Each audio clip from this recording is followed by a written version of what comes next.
Viac ako 4 mesiace čakali levockí futbalisti na začiatok svojej jarnej časti súťaže. V nedeľu privítali doma Bystre a my sme boli zvedaví, ako sa im darilo pod taktovkou nového trénera. V nedeľu si po dlhej zimnej prestávke prišli na svoje aj fanúšikovia futbalu. V chladnom, ale príjemnom futbalovom počasí Levočania hrajúci v žltých dresoch privítali OFK Tatran Bystre a ako už tréner domácich Vandráškov spomínal, nič iné ako 3 body si nepripúšťali. Jeho slova chcel potvrdiť už na začiatku stretnutia kapitán Levoče Braňo Miďaš z priamého kopu, no ako sa aj neskôr ukázalo, najväčšou prekážkou bol brankár hostí Jan Galík. Tlak žltých prvých 20 minút stúpal, Vojtur spoza 16-ky vyťahol nádejný pokus, o minútu neskôr sme nepotrestali nevydarený odkop brankára. Najväčšiu šancu našich v prvom polčase zlikvidoval brankár Bystreho v 25. minúte, keď vyrazil hlavičku z bezprostrednej blízkosti. Hostia sa mohli radovať ešte viac, keď o 4 minúty na to po chybe našej obrany zatiahol záchrannú brzdu navratilec z našej bráne Štefan Lipták.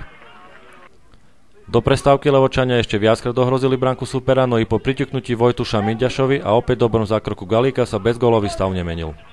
Nemenil sa ani obraz hry v druhom polčase, naši dobíjali bránu hostia a tí čakali na chybu a možnosť rýchlej kontry.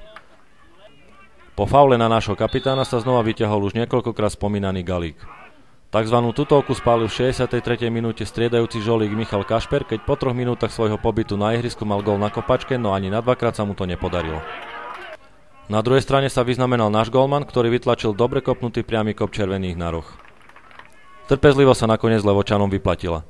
V 78. minúte dlhý aut Miďaša priamo do malého vápna pretlačil na radosť prítomných divákov do brány Martin Šimo. 1-0, hra sa ukľudnila a naši už do konca zápasu výsledok postrážili. Konec si bod neodnášate z Levoče, ale myslím, že na to, že to po 4-mesačnej pauze bola dlhá prestávka, bolo sa na čo pozerať. No, celkom si myslím, že taký futbol bol pohľadný. Samozrejme, domáci mali asi viac hry, lepšie hrali, lepšie dávali si loptu, skôr sa posúvali, otáčali hru.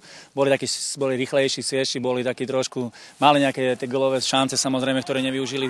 Aj my sa mali z jednej strany tam jeden čistú, možno prvý počas, keď sme dali gól, ale si myslím, že na prvé jarné kolo nebol to taký zlý zápas. Nakoniec to vyšlo, 3 body zostávajú doma, spokojnosť. Samozrejme, že som veľmi spokojný, pretože ten úvod je vždy dôležitý. Mňa skôr potešilo nielen víťazstvo, ale aj predvedená hra, pretože sme si vytvorili dostatočné množstvo šancí. To, že sme ich nepremenali, je druhá vec, ale mužstvo bolo tak pripravené, aby si tie šance vytvorilo.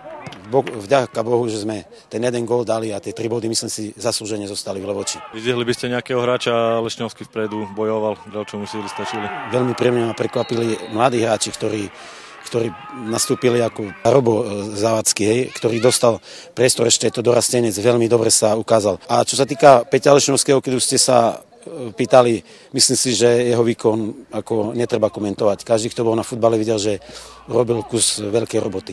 V náročnom programe budú levockí futbalisti pokračovať 3. apríla opäť doma, v nedeľu privítame OŠK Kľušov. Dnešný výkon našich je tou najlepšou pozvánkou.